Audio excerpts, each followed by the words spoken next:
गोवा जाना मतलब नैनो से एक अपने आप में टास्क था। मैं जब चला था तो मुझे भी ये विश्वास नहीं हो रहा था कि मैं पहुंच भी पाऊंगा या नहीं पहुंच पाऊंगा। तो एक अंदर डर था, बट जब एक बार चल पड़ा तो फिर मैं चल पड़ा। फिर उसके बाद मैं रुका ही नहीं, धीरे धीरे पहुंच गए गोवा। आ भी गए वापस, बहुत मतलब बिल्कुल सही सलामत, गाड़ी भी बिल्कुल ठीक और मैं भी बिल्कुल ठीक और फैमिली भी। Hey guys, welcome back to my channel and hope करता हूँ सभी अच्छे होंगे। मैं भी एकदम बढ़िया हूँ।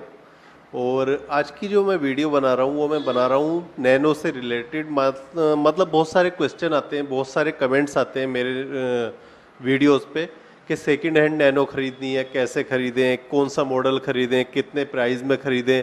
तो आज की वीडियो में ये सारी चीज़ें डिस्कस करूँगा कि सेकंड हैंड नैनो अगर आप खरीद रहे हैं तो क्या क्या चीज़ें आप उसमें चेक करोगे एंड क्या प्राइस हो सकता है उसका, क्योंकि प्राइस एक्चुअली वेरी करता है स्टेट टू स्टेट। हर स्टेट में आपको प्राइस अलग मिलेगा।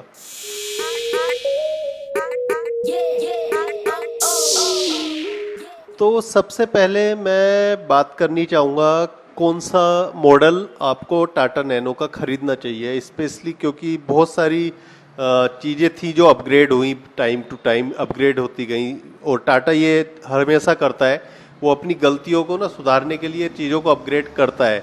जब स्टार्टिंग में नैनो आई थी तो बिल्कुल मतलब सिंपल थी, ना एसी था ना कुछ था उसमें, पावर स्टीयरिंग नहीं था, पावर विंडो नहीं थी, कुछ नहीं थी मतलब। और वो प्राइस भी उसका उसी के हिसाब से बहुत कम था, 1,20,000 था जब स्टार्टिंग में फर्स्ट नैनो आई थी। लेकिन उसमें बहुत सारी प्रॉब्लम्स थी, लाइक वो हीट होती थी, पता नहीं चलता था कितनी हीट हो गई। उसमें ये छोटी छोटी मतलब कमियां थी जो लोगों को फेस हो रही थी। वो सारी चीज़ें अपग्रेड हुई। तो मैं जो सजेस्ट करूंगा, अगर आज की डेट में आप टाटा नैनो खरीदना चाहते हो सेकंड हैंड, तो 2014 या उसके ऊपर का मॉडल लो, बहुत बेस्ट रहेगा। क्योंकि 2014 में ट्विस्ट एक्सटी करके मॉडल आया था, जो मेरे पास वही थी। तो उसको अगर आप लोगे तो वो उसमें आपको एक तो पावर विंडो मिलती है, साथ में आपको पावर स्टीयरिंग मिलता है, और उसके साथ साथ आपको जो है उसके मीटर्स पे आपको कितनी गर्म होके चल रही है वो सारी चीज़ें मिलती है। उसमें एक दो चीज़ और थी, रेडिएटर उस मान लिया लीक हो गया आपका किसी वजह से और आप गाड़ी लेके जा रहे हो तो गाड़ी ऑटोमेटिकली बंद हो जाती है और स्टार्ट नहीं होगी। लाइक इंजन खराब नहीं होगा, आपकी गाड़ी सेफ है। कई बार हमें पता नहीं चलता है, रेडिएटर लीक है और गाड़ी हीट हो गई और इंजन भी खराब हो गया। तो वो प्रॉब्लम मैंने एक बार फेस की थी और गाड़ी बंद हो गई थी। फिर मैंने सारा कुछ चेक किया, देखा रेडिएटर लीक हो रखा था उसका। तो ये मॉडल आपको बेस्ट रहेगा। इसके ऊपर का आप जोन सा भी लोगे वो सारे अच्छे मिलेंगे आपको।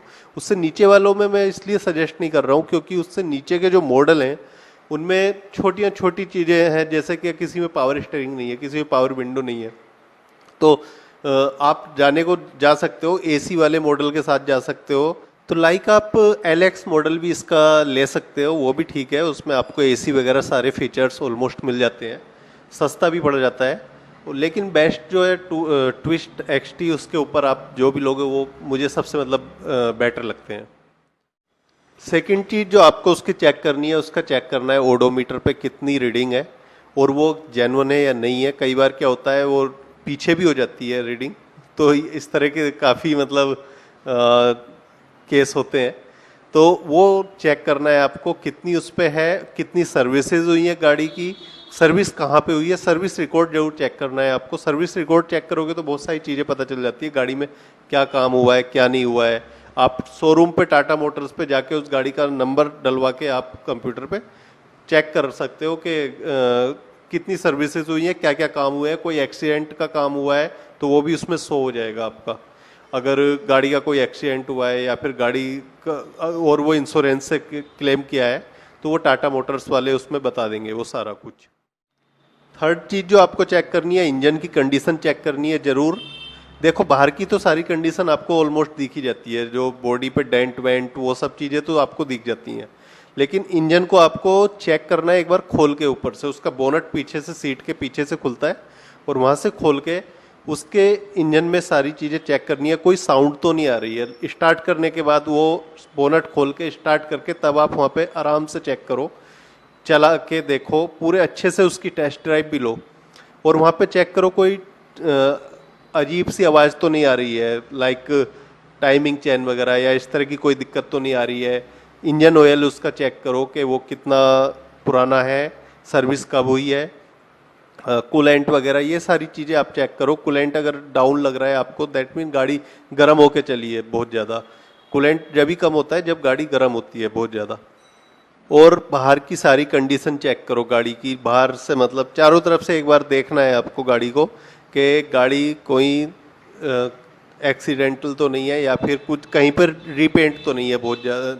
जैसे क्या छोटी मोटी तो डेंट देखो होंगे, वो सब गाड़ियों में मिलेंगे आपको थोड़े बहुत।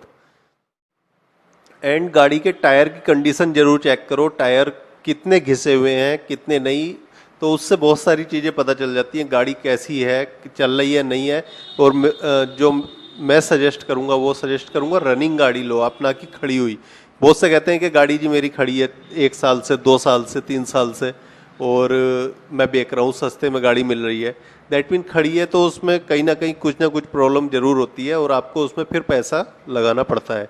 रनिंग गाड़ी में प्रॉब्लम्स कम मिलती हैं मेरे हिसाब से, और जो होती हैं उसमें पता चल जाती हैं आपको। रनिंग गाड़ी में ट्राई मारते हो आप तो जल्दी से आपको वो चीज़ें पता चल जाती हैं। टेस्ट ड्राइव जो लेते हो आप गाड़ी की, वो कम से कम 5 किलोमीटर का आराम से लो, उसमें भगा के भी देखो, उसमें स्लो भी चलाओ और उसमें सारे गियर शिफ्ट भी करो, सारे गियर चेक भी करो कोई से गियर में चलने पे आवाज़ तो नहीं आ रही है या फिर गियर चेंज करने पे कोई प्रॉब्लम तो नहीं हो रही है। क्लिच वगैरह पूरा चेक करना होगा आपको, क्लिच में कोई प्रॉब्लम तो नहीं हो रही है, लाइक क्लिच प्लेट्स वगैरह ख़राब तो नहीं है। और गाड़ी का माइलेज वगैरह भी उससे पता करो जो ओनर है उसके पुराने, कि जी कितना माइलेज अभी निकाल रही है, और उसके हिसाब से मैं से जो मेरा एक्सपीरियंस है, नैनो का माइलेज बहुत अच्छा है। मेरी नैनो जो एसी के साथ में 23 से 24 का माइलेज आराम से देती थी, विदाउट एसी उसने 27 तक का एवरेज दिया है। तो माइलेज अगर किसी की गाड़ी कम दे रही है दैट मीन उसमें कोई ना कोई फॉल्ट है कहीं ना कहीं। मेरी गाड़ी का भी माइलेज कम हुआ था जब उसमें प्रॉब्लम्स हुई थी, प्रॉब्लम्स इन द सेंस कि उसका एक कनेक्टर होता है जो प्लग से उसको कनेक्ट करता है सिलेंडर को, तो उसमें प्रॉब्लम हो रही थी। तो उस टाइम पे गाड़ी बहुत लोड लेके चल रही थी और गाड़ी माइलेज भी बहुत कम दे रही थी क्योंकि एक सिलेंडर ज़्यादा काम ही नहीं कर रहा था उसका। तो मेरे हिसाब से अगर मैं अपनी बात बताऊं, अपना एक्सपीरियंस शेयर करूं, तो जो टाटा नैनो कार है वो वर्ल्ड की बेस्ट कार है मेरे हिसाब से। हाँ, मैंने सेल करी क्योंकि मुझे मतलब कुछ प्रॉब्लम्स आ रही थी। यूजुअली जो नैनो के प्रॉब्लम आती है वो सबके साथ नहीं आती है। मेरी रनिंग बहुत ज़्यादा थी, उसके हिसाब से उसके जो पहिए के ड्रम थे वो बहुत गर्म हो जाते थे और वो ब्रेक उसके चले जाते थे। तो इसलिए ये मेन रीजन था कि मैंने नैनो को निकाला, क्योंकि वो मेरे लिए और फैमिली के लिए वहाँ पे मैं कई बार रिस्क पे हो जाता था। तो इसीलिए मैंने बस नैनो को बेचा था कि उसके जो ब्रेक की प्रॉब्लम थी वो सॉर्ट हो ही नहीं रही थी। और ये प्रॉब्लम एक दो के साथ में और है, जैसे ज़्यादा रनिंग होती है तो वो यूजुअली 50-60 किलोमीटर चलने के बाद ना गर्म हो जाते हैं बहुत ज़्यादा, और उसके वजह से व्हील सिलेंडर जो वो काम करना बंद कर देता है, जिस वजह से कि आप ब्रेक चले जाते हैं। 4-5 बार प्रेस करोगे तो वो दोबारा से आ जाते हैं। तो मुझे ये भी पता था कैसे उसको रोकना है, लेकिन फिर भी कहीं ना कहीं मुझे इमरजेंसी ब्रेक लेने हो और उस टाइम पे ऐसी प्रॉब्लम आ जाए तो वो मुझे डर लगता था थोड़ा सा बस। बाकी मेरे हिसाब से नैनो का एक्सपीरियंस बहुत अच्छा रहा है, कोई दिक्कत नहीं हुई। तो नैनो आप ले सकते हो, कोई दिक्कत नहीं है। प्राइस आपको मैं नहीं बता सकता क्योंकि प्राइस डिपेंड करता है कंडीशन पे, स्टेट पे, हर जगह का प्राइस अलग मिलेगा आपको। अगर आप साउथ की तरफ जाके देखोगे तो नैनो बहुत पॉपुलर है, और साउथ इंडिया में बहुत महंगी भी है प्राइस इसके। अगर आप देखोगे तो 1.5 से 2.25 लाख तक आप मान के चलो, 2015-16 मॉडल के आपको प्राइस मिलेंगे वहाँ पे। एंड होप करता हूँ वीडियो आपको अच्छी लगी होगी। अगर वीडियो अच्छी लगी हो तो वीडियो को लाइक जरूर करना, शेयर जरूर करना।